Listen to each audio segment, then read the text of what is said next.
Radio Cara. Radio Cara, la fidèle. Mesdames et messieurs, bonjour. Le gouvernement togolais a toujours mené une lutte acharnée contre la désinformation. Notre pays est accompagné dans cette lutte par des partenaires dont l'ambassade des États-Unis au Togo. C'est dans ce sens que les ambassades américaines au Togo, au Bénin et en Côte d'Ivoire ont organisé du 29 au 30 août dernier à Accra un atelier. À la suite de cet atelier, nous nous retrouvons ce matin pour poursuivre la sensibilisation sur les dangers de la désinformation dans nos communautés. Comment reconnaître la désinformation et ses acteurs? Quelles en sont les conséquences et comment l'éviter? Nos invités, notamment Dr Pogrin Doumong, spécialiste de l'information et physicien du bâtiment, et Dr Karl Avono, il est enseignant-chercheur à l'université de Lomé, formateur en pensée critique. Dr Avono qui est en direct de Lomé. Ils vont nous aider à répondre à ces questions. Les combinaisons techniques sont assurées par Kasso Bassa, réalisation Thiasso Sylvain et au micro Émile Pamazé. Vous pouvez participer à cette émission en composant le 92 87 14 13. Monsieur Doumong, bonjour. Bonjour Monsieur Pamazi. La désinformation, qu'est-ce que c'est? La désinformation est un phénomène qui a cours aujourd'hui dans nos communautés. Il s'agit en réalité de la diffusion délibérée d'informations fausses, d'informations falsifiées, dans le but justement de porter nuisance à une cible qui est déterminée par les désinformateurs. Donc nous sommes dans des contextes particuliers où cela est devenu une tendance extrêmement nocive au sein de nos communautés, d'où la nécessité pour nous de plaider 1000 fois en faveur de la lutte contre la désinformation. Et j'en profite pour vous remercier de votre chaleureux accueil sur les antennes de la Radio Cara. Merci, Dr Doumong. Est-ce que les fake news ou la propagande sont des méthodes de désinformation? C'est une excellente question. D'abord, elle m'amène à préciser que la désinformation est souvent opposée à ce qu'on appelle la mésinformation, qui, elle, est la diffusion d'informations tronquées, mais de façon non intentionnelle. Ou alors encore à la malinformation, qui consiste à exagérer de façon trompeuse une information. Et donc, la réponse à votre question, c'est véritablement non. Non, pourquoi? Parce que la fake news, donc c'est simplement une fausse information, une information falsifiée, une information contrefaite, alors que la désinformation, comme je le disais tout à l'heure, procède de deux schémas. C'est d'abord l'intention délibérée de publier une fausse information et ensuite l'intention de nuire. Alors que la propagande, quant à elle, représente la diffusion d'informations dans le but justement de promouvoir une idéologie, quelle qu'elle soit, mais généralement politique. Le but donc, c'est de spécifier une question qui est simple, c'est que la fausse information, donc la fake news, représente un instrument de la désinformation et un instrument également de la propagande. La différence qu'il faut faire à ce niveau, c'est celle de la catégorisation, parce que aujourd'hui, la désinformation et la propagande représentent des types de manipulation de l'information. Et donc, il apparaît opportun justement de spécifier cela. Merci beaucoup. Si j'ai bien compris, la désinformation c'est fait à dessein, alors que la mésinformation c'est peut-être une erreur, c'est par erreur que l'information n'est pas ce qu'elle devait être. Effectivement, les caractéristiques de la désinformation, c'est d'abord l'intention, le caractère délibéré du dessein du désinformateur, alors que la mésinformation est non intentionnelle. Quelle forme prennent alors les actions de désinformation? Les actions de désinformation peuvent prendre différentes formes suivant les cibles qu'elles visent. Parce qu'un désinformateur a d'abord pour vocation à atteindre une cible et en fonction de la cible, de la nature de cette cible, dont en général le désinformateur a établi le profil, la forme peut varier. Donc il peut s'agir justement de l'usage d'informations tronquées qui relèvent du format texte, du format image ou alors du format vidéo. Et étant donné que des plateformes existent aujourd'hui à l'ère d'Internet et qui permettent justement la divulgation extrêmement rapide de ce genre d'informations, désinformation, ces éléments de type images, vidéos, etc. peuvent s'adresser plus facilement à différents types de communautés, qu'il s'agisse de communautés jeunes ou alors de centres d'intérêt particuliers au cœur de nos populations. Mais cela peut aller aussi de façon beaucoup plus grave jusqu'à la falsification de documents et même d'études scientifiques pour intéresser cette fois-ci des publics qui pourraient être des intellectuels ou des personnes beaucoup plus averties. Le but étant encore une fois d'influencer leur perception des choses et de les pousser vers une action qui sert le dessein des désinformateurs. C'est dire si la palette est grande. Vous avez parlé de falsification de documents. Aujourd'hui, nous voyons des publications, des documents, que c'est telle institution qui a publié tel document, c'est telle institution qui a publié tel document à la fin, et il s'avère que peut-être ce n'est pas ça. Donc ça fait partie des actions de désinformation? Exactement, ça fait partie des actions de désinformation. On a beaucoup vu ça pendant la période Covid-19, qui a été une période assez trouble, où de nombreux esprits ont été manipulés. Donc il faut comprendre qu'à chaque fois où un désinformateur trouve une situation qui est potentiellement exploitable au sens de la désinformation, l'objectif c'est généralement de créer de la division et donc de surfer en fait sur les outils qui sont à disposition. Lorsqu'on va utiliser le logo d'une institution et trafiquer un message qui a été publié pour donner à croire que cela est vrai, on est véritablement dans une action de désinformation parce qu'à la base, l'intention est délibérée et forcément cela porte nuisance dès lors que ça induit en erreur. Docteur Doumonga, qui sont en réalité les acteurs ou les auteurs de la désinformation? J'ai envie de vous dire que les acteurs de la désinformation sont multiples, ils sont nombreux. Vous et moi, en tant que personnes physiques, pouvons représenter de réels désinformateurs et en l'occurrence, il nous arrive très souvent de désinformer au sein même de nos familles.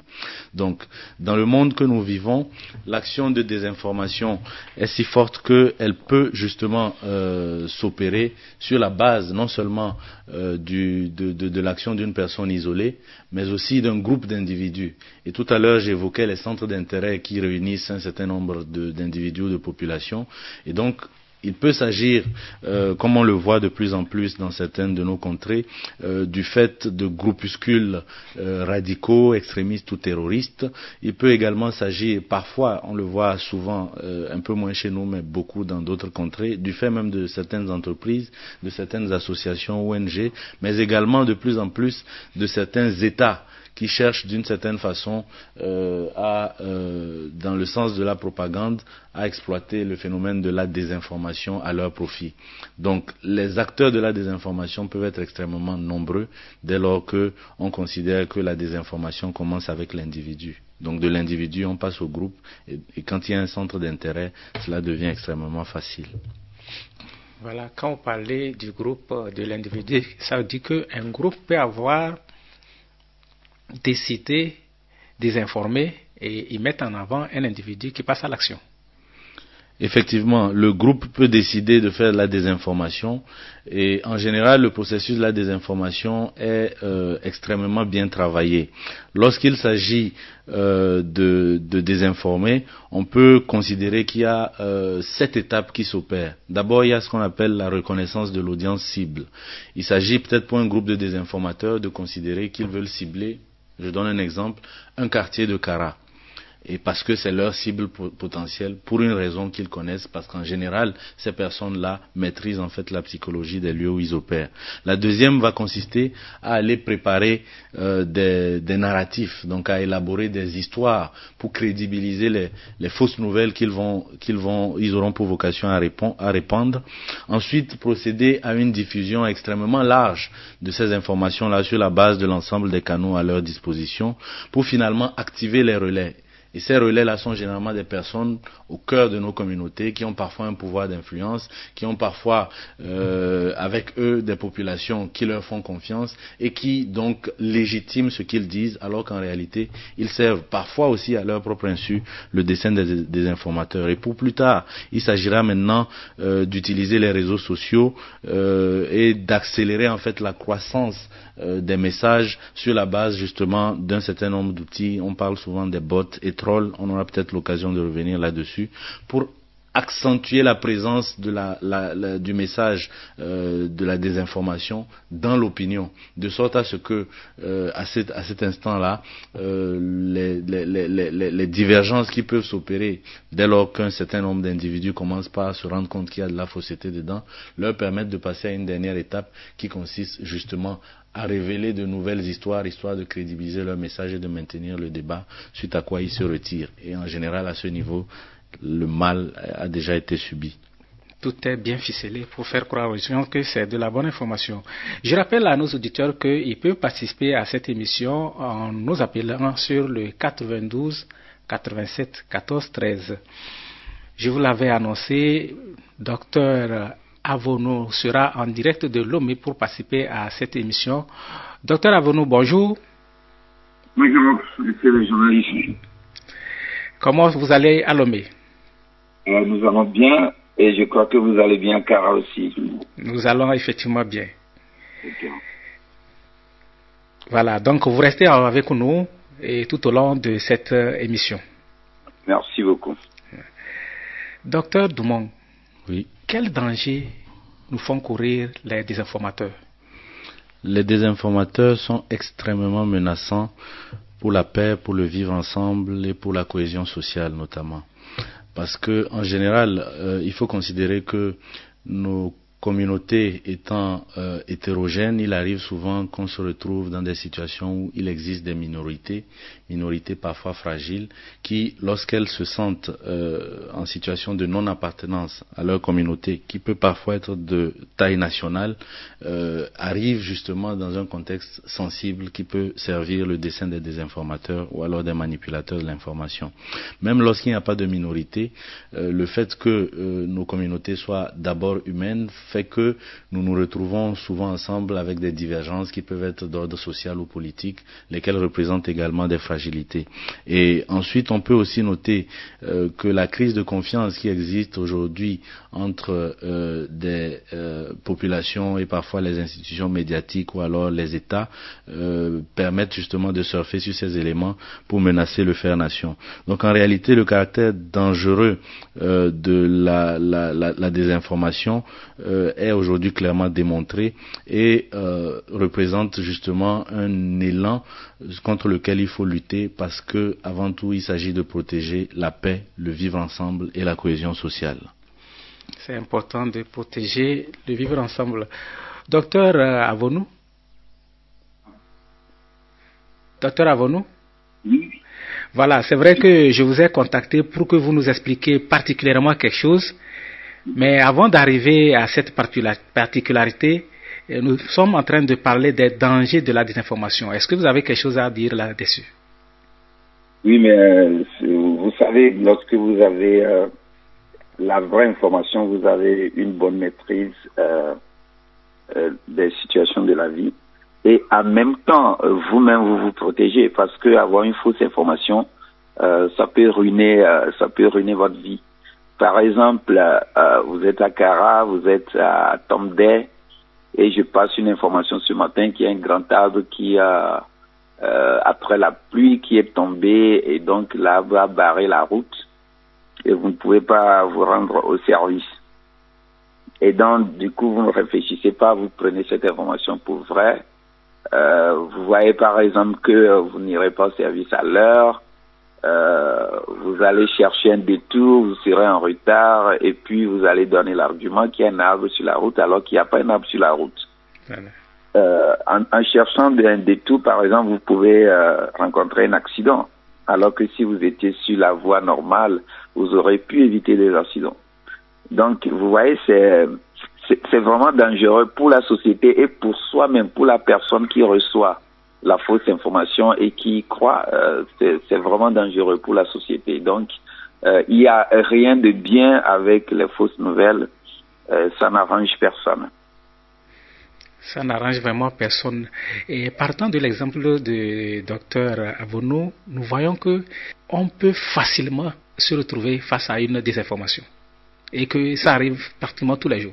Effectivement, ainsi qu'on peut le constater, notamment grâce aux outils des médias sociaux, on voit différents types d'informations qui circulent. En réalité, l'exemple du docteur Avono est extrêmement précis pour relever en fait le caractère dangereux de la chose, dans le sens où une petite information, souvent publiée en ligne et rapidement propagée, peut représenter justement un risque pour des populations, et c'est en cela qu'il apparaît urgent justement de relever ce caractère décisif-là, d'aller vers la lutte contre la désinformation. Voilà, nous allons prendre un auditeur qui est en ligne. Allô, auditeur. Allô, bonjour Radio Canal. Bonjour monsieur, à qui ai-je l'honneur? Bonjour les animateurs. À qui ai-je l'honneur? C'est M. Kézié de la Makeda. Monsieur Kézié de la Makeda. Ouais. Voilà, vous êtes dans l'émission. D'accord. D'abord, je vous remercie pour l'émission. Je vous en prie. Sachant que la désinformation a certains effets négatifs. C'est ça. Sur la population.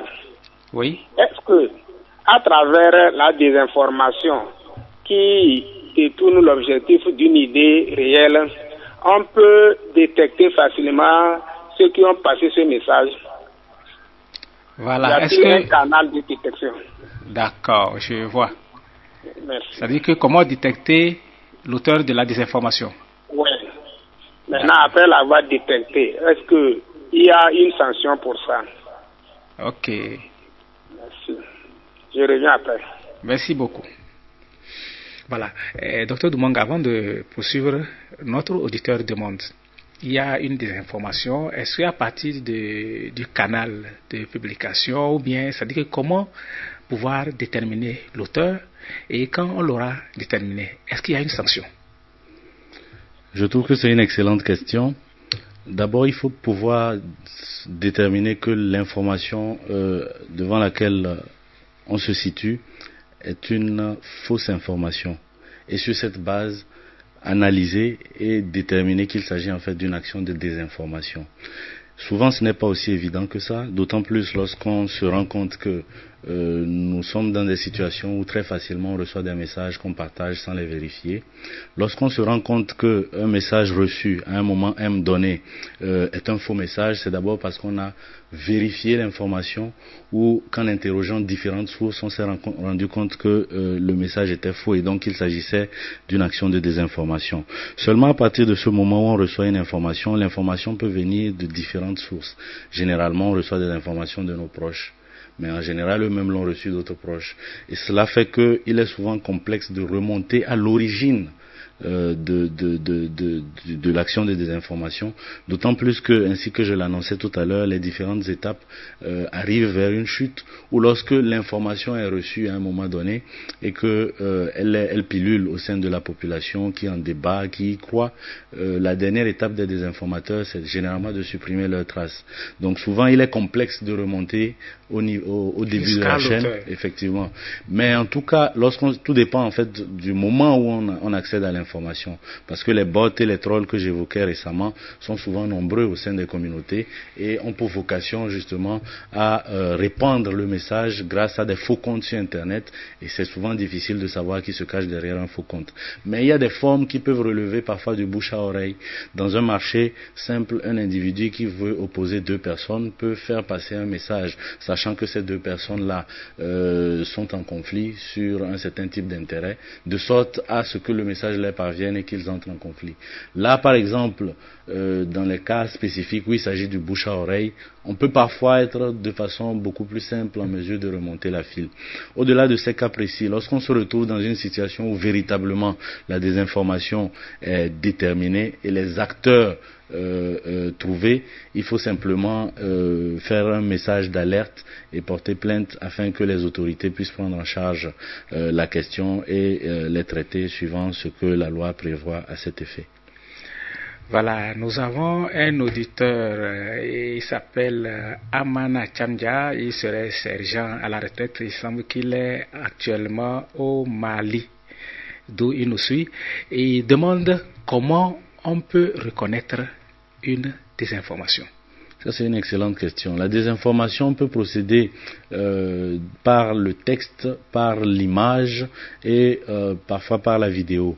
Lorsqu'il s'agit d'images et de vidéos, on est dans des situations qui sont généralement beaucoup plus subtiles, donc quasiment difficiles à détecter d'entrée de jeu. Mais la première des choses qu'il faut mettre en avant, c'est le doute. Mais il faut douter absolument de tout ce qu'on voit. L'information, qu'elle nous vienne de notre père, de notre épouse, de notre imam, de notre abbé, est potentiellement tronquée. Dès lors qu'on exerce le doute, la question revient. Monsieur Toumong, je vais vous interrompre, on va pas donner auditeur, vous allez revenir sur la question. Allô, auditeur. Allô. Bonjour. Bonjour. À qui j'ai l'honneur? C'est Monsieur Sama. Monsieur Sama nous appelle d'où? Je vous appelle de Kabou. De Kabou. Vous nous recevez bien là-bas? Oui. Voilà, votre question. Oui, j'ai deux questions. Allez-y. La première question, c'est que comment faire pour lutter contre les désinformations? Ça veut dire, si je comprends, la désinformation a l'objectif de gâter ou bien de faire de nuire mal des choses contre quelqu'un. Oui. Mais maintenant, avec les téléphones, WhatsApp, tout ça, là, les gens mentent et ils créent des choses, ils envoient les autres pour leur faire peur, pour détruire beaucoup de choses. Mais comment lutter contre ces choses-là? Voilà, c'est ça la première question. C'est la première question. La deuxième question maintenant.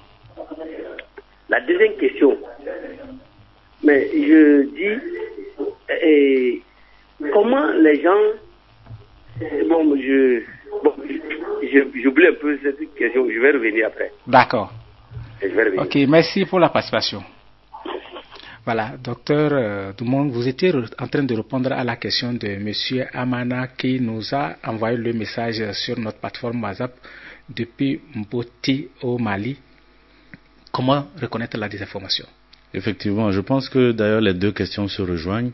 La seconde consistant à savoir comment lutter contre la désinformation. Mais lutter contre la désinformation suppose d'abord de reconnaître un message de désinformation. Et pour cela, ce que je disais, c'est qu'il faut exercer prioritairement le doute. Peu importe d'où nous vient un message, qu'il s'agisse de notre père, de notre abbé, de notre imam, etc., ou de notre épouse, de se dire que le proche en question a pu potentiellement être trompé. Et s'il n'a pas fait l'exercice de vérification, nous devons nous assurer que la propagation du message puisse s'arrêter à notre niveau s'il s'agit d'un faux message. Mais reconnaître l'information, c'est d'abord être en mesure de déterminer quelle est l'origine de l'information. Est-ce que lorsqu'on reçoit une information, qu'il s'agisse d'un texte, qu'il s'agisse d'une image ou d'une vidéo, on peut identifier facilement l'auteur de cette information? Si la réponse est non, c'est qu'il y a un problème. Est-ce que le message que l'on reçoit relève d'un sujet dont on pourrait dire qu'il est habituel? Et le message peut être signé aussi. Parfois, il peut être signé, mais signé par qui? Est-ce que, d'ailleurs, je vais y revenir, et même lorsqu'il est signé, est-ce que le message est habituel? Est-ce qu'il relève d'un fait d'actualité? Sous quelle forme est-ce que ce message est présenté? Et parfois, quels sont les call to action, donc les appels à l'action qui accompagnent le message? On peut se rendre compte que souvent les médias qui diffusent l'information, ou en tout cas les voies par lesquelles l'information arrive, consistent justement à solliciter l'appel au partage, et relève en fait un fait d'urgence. Et en général, on agit en fait sur l'émotion, et quand l'émotion prend le pas sur la raison, il y a un problème. Donc il faut être en mesure de s'assurer que l'information qu'on a reçue est une information vraie. Et pour cela, il faut tout simplement essayer d'aller faire des recherches, interroger un moteur de recherche comme Google par exemple, et sur la base de ce modèle de recherche, aller chercher les sources dont on peut garantir la fiabilité, à travers lesquelles on peut justement créditer l'information elle-même d'un certain niveau de fiabilité. Mais on ne se limite pas à une seule source. Lorsqu'on va aller chercher, on va lire plusieurs différentes sources crédibles, et ensuite comparer en fait les différentes versions pour finalement juger en fait de la véracité d'une information avant de la partager. Alors qu'en général dans nos communautés les gens partagent sans avoir lu, et c'est là où se pose le problème. Donc une fois qu'on sait déterminer si l'information est vraie ou si elle est fausse, on sait juger de cela, et ensuite si on trouve que l'information est suspecte, Ce qu'on fait, c'est qu'on ne partage pas du tout et qu'on commence par interpeller ou attirer l'attention de nos proches pour freiner l'avancée du message. C'est ce que je pourrais dire pour répondre à vos questions. Donc il faut vraiment se méfier de chacune des informations qu'on reçoit et en doutant de cela, on est déjà bien parti pour produire une analyse, comprendre et suite à cela, être en mesure de faire de la vérification. Mais il existe aussi parfois des applications simples sur les téléphones pour tester des images comme Fake Image Detector, Search by Image par exemple. Ce sont des applications qu'on peut tous avoir sur le téléphone qui nous permettent, lorsqu'on reçoit une image donnée, de les introduire dedans et détecter s'il s'agit d'images vraies, d'images tronquées. Vous pouvez reprendre ça calmement pour les auditeurs? Une application comme Fake Image Detector.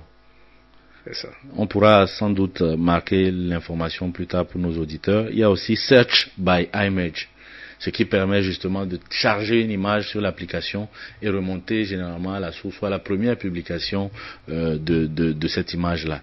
Il y en a une qui s'appelle TinEye, T-I-N-E-Y-E, et ce sont des applications très très très utiles pour généralement faire une première vérification très importante lorsqu'il s'agit par exemple de la vérification d'images au-delà du texte. Donc, ça fait quand même quelques outils pour pouvoir lutter contre cette désinformation. En sachant que le premier outil, c'est le doute. Le doute.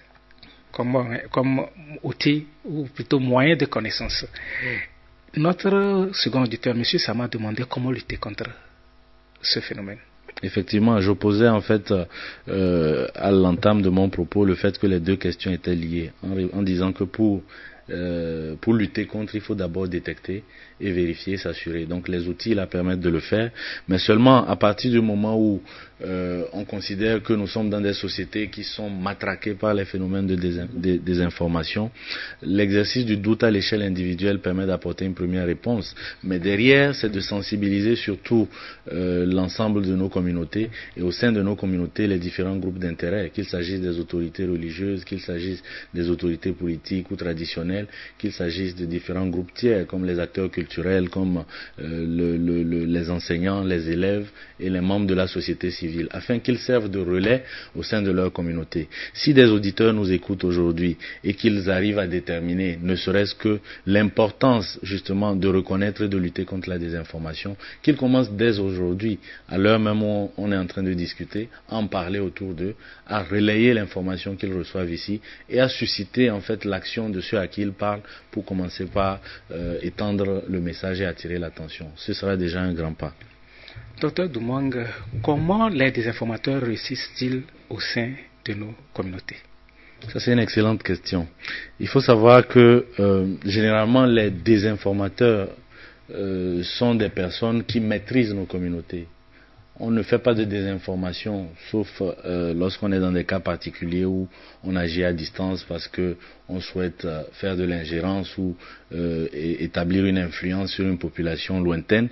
Les désinformateurs agissent parce qu'ils maîtrisent avant tout la psychologie, ils maîtrisent les besoins, ils maîtrisent les désirs de leur communauté cible. Généralement, ils font partie de nous, ils sont parmi nous, et la chaîne des désinformateurs intègre généralement des personnes qui sont nées dans nos familles, ont reçu la même éducation que nous, et savent quelle est notre respiration. Mais la première des failles qui existe au profit des désinformateurs, c'est aujourd'hui notre paresse intellectuelle. Et il faut insister lourdement là-dessus. Lorsqu'on reçoit un message, qu'on ne l'ouvre pas, qu'on ne le consulte pas, et parce qu'il y a une accroche qui dit partagez, partagez, il y a urgence, on se met à l'envoyer à l'ensemble de notre réseau, alors qu'on n'a pas exercé à ce moment-là le doute et la critique systématique, on est déjà dans une faiblesse qui sert le dessein des désinformateurs et qui fait de nous des acteurs même de la désinformation. Ça, c'est une première faille. Et qui s'adosse à une deuxième, qui est notre crédulité extrême aujourd'hui. On ne prend plus le temps de vérifier des informations, on ne prend plus le temps de les créditer d'une certaine véracité. Et c'est en cela justement que la crise de confiance qui peut exister avec les médias traditionnels, qui sur la base d'Internet sont emportés dans les flots de l'infosaturation ou de la saturation d'informations, ne font souvent plus d'investigation avant de partager des informations, font que tout cela représente en fait des risques aujourd'hui. Et les plateformes comme WhatsApp, comme Facebook, comme X, comme Instagram ou alors comme TikTok sont devenus aujourd'hui des catalyseurs extrêmes de l'action de désinformation, lesquels sont influencés justement par l'usage des bots. Donc il s'agit des faux comptes que j'évoquais tout à l'heure, mais également des trolls, donc des individus qui sont payés en général au sein de nos communautés pour repartager les messages, les relayer de façon extrême, publier des commentaires, etc., afin de maintenir en constante activation un sujet qui relève en réalité de la désinformation. Sans compter que des personnes qui souvent représentent un pouvoir d'influence au sein de nos communautés concourent aussi à l'action de la désinformation et sont généralement payées pour ça. Et comme ce sont des personnes qui crédibilisent les messages, ceux-là se distinguent. On avale facilement effectivement, ce qu'ils disent. Raison pour laquelle il faut toujours, et il me plaît d'insister lourdement là-dessus, exercer d'abord le doute, parce que c'est la raison que l'on opère qui peut nous permettre justement d'être des contre-désinformateurs. Vous parliez tantôt de la crédulité des populations. Comment freiner cette crédulité? Freiner la crédulité consiste à user abusivement de ce qu'on appelle la pensée critique. Ça, c'est un outil qui est extrêmement décisif pour freiner l'élan des fausses informations. Et c'est grâce à la pensée critique, justement, et à sa dissémination, à son explication à nos différentes communautés que l'on pourrait justement avancer dans le cadre de la lutte contre la désinformation, mais également la propagande. En parlant de pensée critique, je crois que Dr Avono est spécialiste de la pensée critique. Dr Avono, qu'est-ce que la pensée critique? Merci. Évidemment, je voudrais vous remercier amplement pour cette émission. Je voudrais bien écouter une émission comme ça pour appeler une journée une réussite. Parce que c'est un vrai problème, le problème est là. Et donc, je vous remercie, vous, en tant que journaliste, de mener cette question sur le plateau. Je vous en prie. Et je vais remercier très amplement Dr Edmond qui est avec vous, qui a tout dit avec beaucoup d'efficacité et beaucoup de précision. Et là, je me retrouve, je me demande encore ce que je vais dire de plus. Il a tout dit et je voudrais le remercier. Maintenant, pour la définition de la pensée critique, comme vous pouvez être d'accord avec moi, c'est très complexe à définir et donc je vais donner des exemples terre à terre que tout le monde peut comprendre pour ne pas rentrer dans les sphères académiques pour comprendre. Donc je vais donner une définition qui permettra à tout le monde de pouvoir comprendre la pensée critique. Vous savez, dans notre vie quotidienne, nous formons des jugements. Nous avons beaucoup de jugements. Vous savez, vous rencontrez chaque jour une femme qui vous dira, mais écoutez, moi je connais maintenant les hommes sont comme ça, sont comme ci. Vous rencontrez quelqu'un qui vous dira au Togo, mais les gens du Sud sont comme ça. D'autres vous diront, oh, les gens du Nord sont comme ça. Donc on a formé tellement de jugements. Nous sommes entourés de jugements. Mais la question est que, est-ce que nous avons passé le temps de faire une analyse et une évaluation objective de ces questions. Et donc, la pensée critique reviendra à dire qu'il faut faire une analyse des informations qui sont disponibles à notre niveau, chercher des preuves, observer bien et avoir des arguments pour former des jugements. Et avec l'application de la rationalité. Vous voyez tout ce que je viens de dire là, que les gens d'ici sont comme ça, les femmes sont comme ci, les hommes sont comme ça. Il n'y a aucune rationalité dans ces choses. Et donc c'est lorsqu'on se met à réfléchir, à questionner, à observer, à remettre les choses, à décomposer les informations pour analyser chaque partie de l'information que nous pouvons parler de la pensée critique. Donc voilà la définition la plus simple que je peux donner de la pensée critique. Voilà. Maintenant, dites-moi comment on peut utiliser la pensée critique pour détecter ou lutter contre la désinformation. Voilà. Bon, il suffit juste de réfléchir. Et doit parler de la paresse intellectuelle. C'est vrai. Bon, le mot intellectuel peut paraître encore plus gros pour les gens. On a un cerveau et il suffit juste de l'exercer. Par exemple, quelqu'un me dit, aujourd'hui, à minuit, entre minuit et 5 heures du matin, il y aura des ondes qui vont se propager du septentrion vers, qui vont couvrir le sud du pays. Et donc, tous ceux qui vont allumer leur téléphone portable, les ondes là vont passer par les téléphones portables et les attaquer, et il y aura des crises cardiaques et tout ça. Moi, j'ai lu des choses comme ça. Ah oui. Et donc, pour éviter ça, il faut éteindre vos téléphones portables. Bon, il y a une information comme ça aussi, parce que quand ça va arriver, ça va faire des millions de morts, par exemple, au Togo. Ok? Si c'est vrai, ce n'est pas un petit fou qui va passer ce message sur les réseaux sociaux. Le gouvernement est là, les gens auront, les gens les mieux habilités vont passer cette information à la radio, sur les radios normales, sur les chaînes de télé, et puis on aura l'information. Maintenant, celui qui passe l'information dit, pour éviter cela, éteignez vos portables. Ok? Mais là, celui qui veut exercer sa pensée critique dit, mais écoutez, si vous éteignez votre téléphone portable la nuit, si un voleur vous attaque, ça c'est quelque chose, est-ce que vous pouvez appeler la police? Si vous avez un parent qui habite à 100 km de vous et qui a fait une crise la nuit, est-ce qu'on va l'appeler? On ne pourra pas vous appeler. Donc il y a tellement de choses qui vont venir maintenant dans votre esprit, vous allez vous questionner, vous allez savoir finalement cette question, cette information n'est pas vraie. Et là, moi, je tiens pas mon portable. Donc voilà juste un petit exercice que j'ai dit. Il y a le web, Edmond l'a dit, il y a des outils. Vous tapez juste ces informations, vous allez savoir c'est faux, ce truc n'est jamais arrivé. Vous pouvez aller sur Google pour chercher des informations comme ça d'ampleur internationale, quelque chose qui va tuer de nombreuses personnes. Et vous trouvez que c'est pas vrai et vous n'éteignez pas votre téléphone, mais vous dormez tranquillement. Voilà comment on peut exercer la pensée critique devant une fausse information. Il faut le questionnement. Lorsque vous savez, quand quelqu'un ment, vous ne saurez pas jusqu'à ce que vous commenciez à lui poser des questions pertinentes, des questions difficiles. Il ne pourra pas répondre efficacement puisqu'il ment. Et vous allez vous sortir d'affaire. Je vois. Voilà, il suffit juste de ne pas être intellectuellement paresseux et se poser des questions, remettre tout en cause et chercher. Voilà.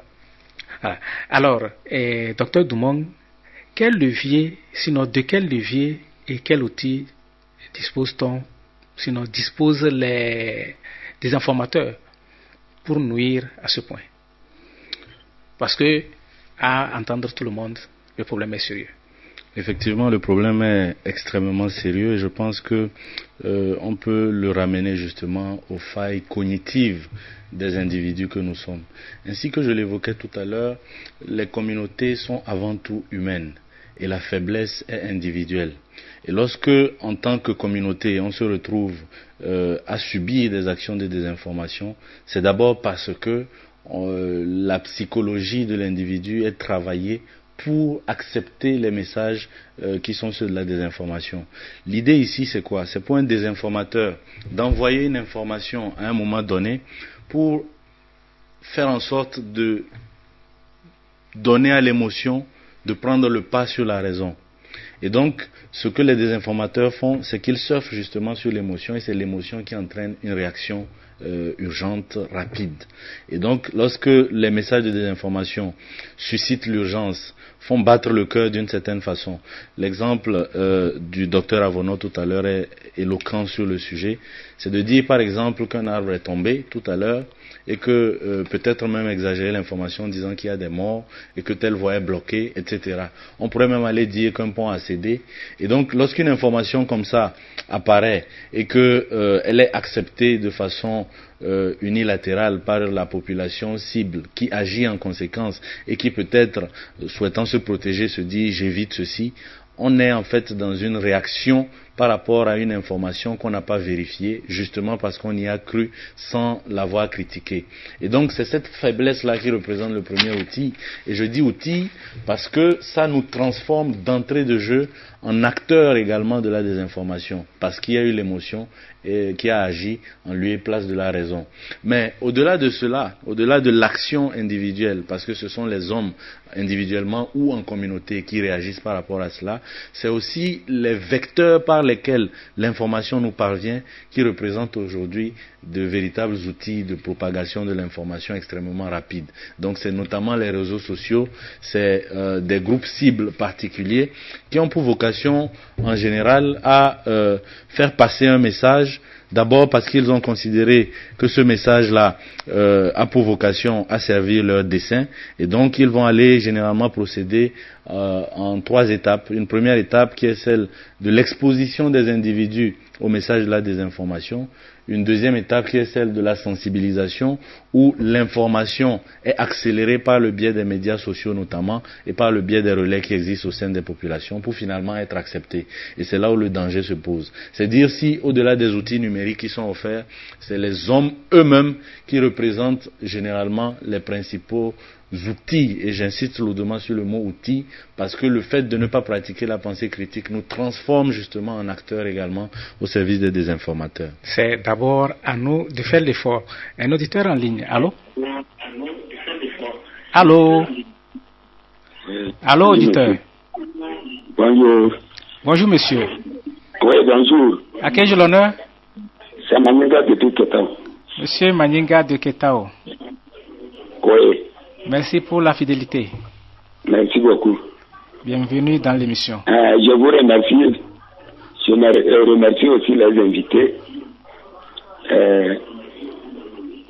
Mon point de vue, ce qu'on appelle les désinformateurs là. Est-ce que c'est pas les papata, comme on le dit, ou bien les RFI? C'est comme ils ont ça dans leur sang, quoi. Deuxième chose, oui. Comme cela devient récurrent, si on l'attaquait à la racine, en confectionnant au moins un document sur ce thème, pour qu'on puisse l'enseigner au cours primaire, ça ne va pas au moins diminuer quelque chose. C'était mon point de vue. Merci beaucoup. Merci pour votre participation. Voilà, notre auditeur Maninga qui nous appelle de Ketao, et que, bon, selon lui, les vrais auteurs, c'est ceux-là qui sont pressés de partager les informations. Les Kpakpatoya, comme il le dit, et les influenceurs. Et il propose que peut-être depuis l'école primaire, on commence par enseigner aux enfants, aux citoyens, comment reconnaître la désinformation. Je trouve que c'est une très belle proposition parce que là, ça permet d'aborder aussi la question des solutions. Aujourd'hui, nous sommes dans des sociétés qui sont extrêmement travaillées par la circulation massive et rapide des informations. Et ce que notre auditeur appelait sans doute les Kpakpato sont ces personnes-là qui exploitent l'information et qui la propagent extrêmement rapidement. Ce sont des gens qui, au sein de nos communautés, existent, ça peut être vous comme moi, mais qui ne pratiquent pas la pensée critique en général. Parce que ce que je disais, c'est que c'est le phénomène de diffusion qui accélère l'introduction de la désinformation au cœur de nos communautés et donc ses effets. L'idée, c'est de faire en sorte que chacun devienne un contre-désinformateur et que dans cette logique de contre-désinformation, on considère que la diffusion d'une information fausse, mensongère, s'arrête toujours à notre niveau dès lors qu'on a déterminé que c'est le cas. C'est pour ça que lorsqu'on reçoit une information, il faut faire en sorte justement de vérifier cette information, de la recouper en multipliant les sources de vérification pour ensuite se faire une idée en exerçant la pensée critique. Le fait est que les Kpakpato en question, ces personnes-là sont généralement nos frères et nos sœurs. sont nos cousins et nos époux et nos épouses. L'idée, c'est de les sensibiliser à cela.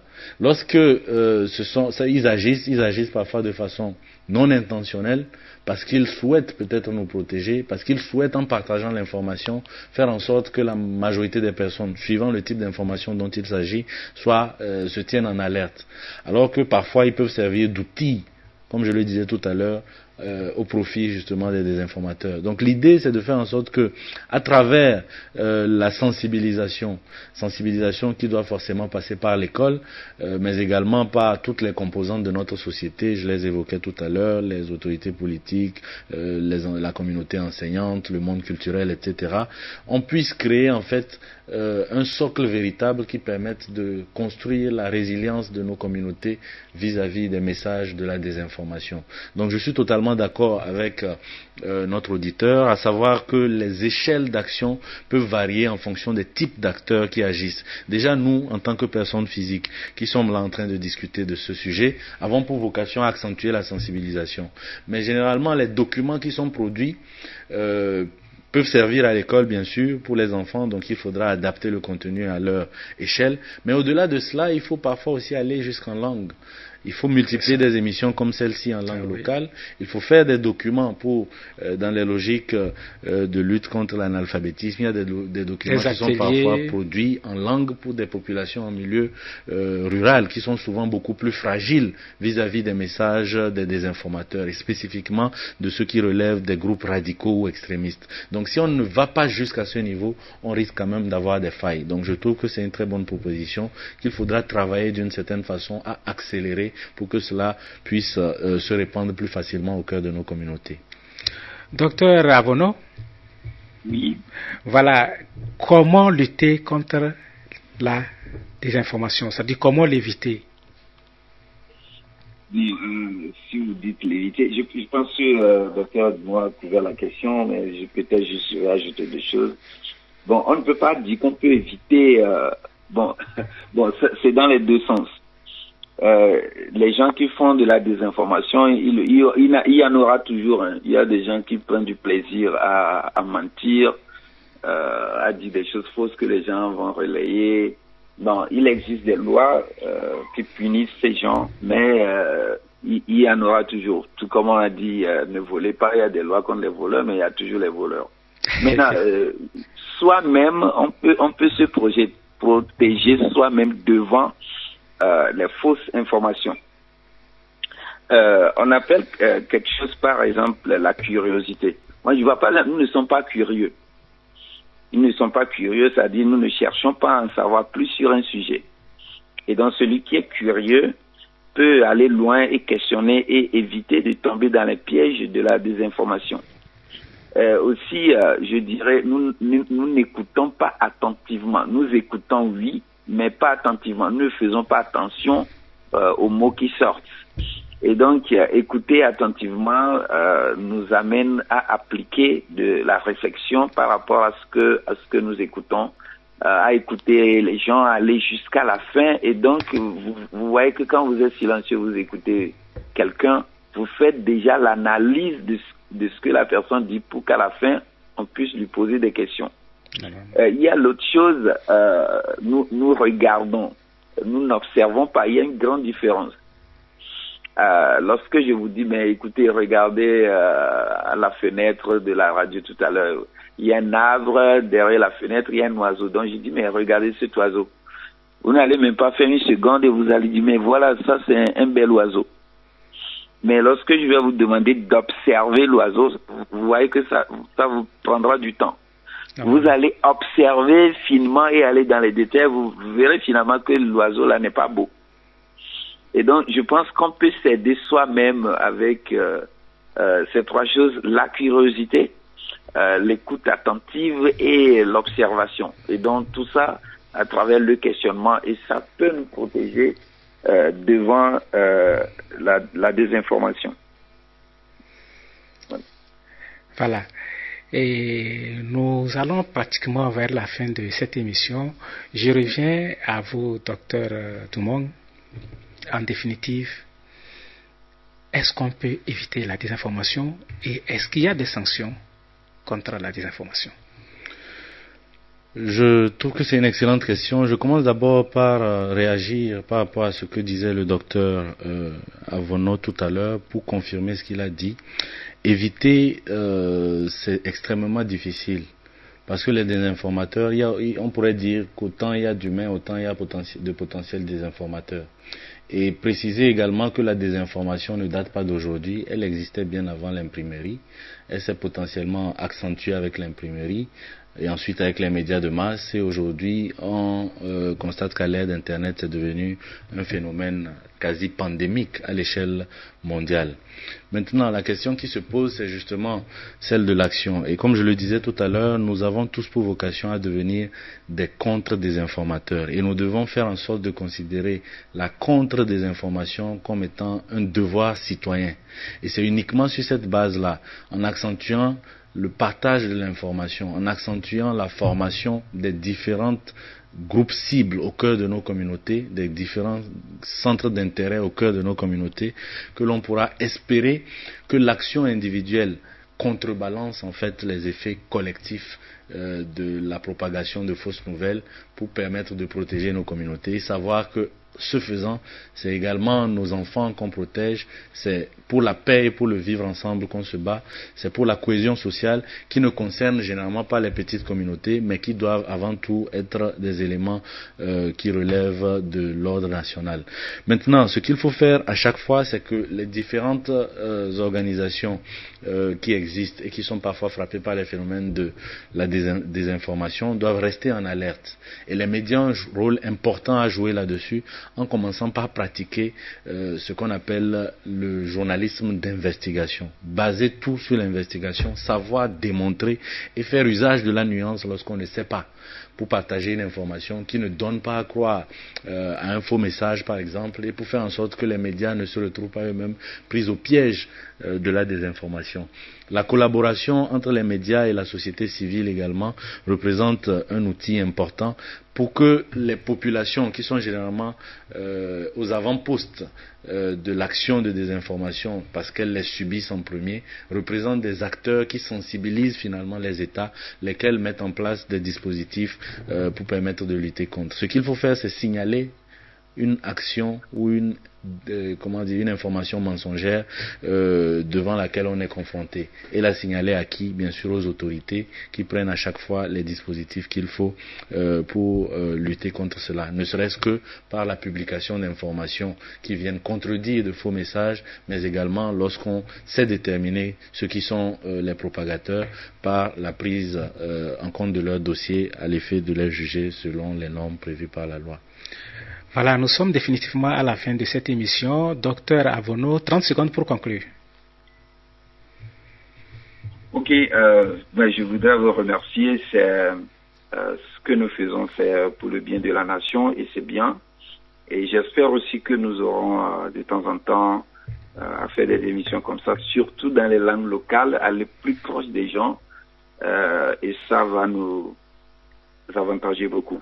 Et également aussi suggérer déjà dans les basses classes à enseigner la pensée critique. Les Ghanéens le font. Ça ne fera que nous avantager. Maintenant, je voudrais dire que nous le voulions ou non, nous appartenons à une société, que notre amour pour cette société nous amène à cesser de donner de fausses informations et nous aussi à nous aider à utiliser la pensée critique, les outils qu'il faut pour nous protéger devant la pensée critique. Je vous remercie. Merci beaucoup et bonne journée à Lomé.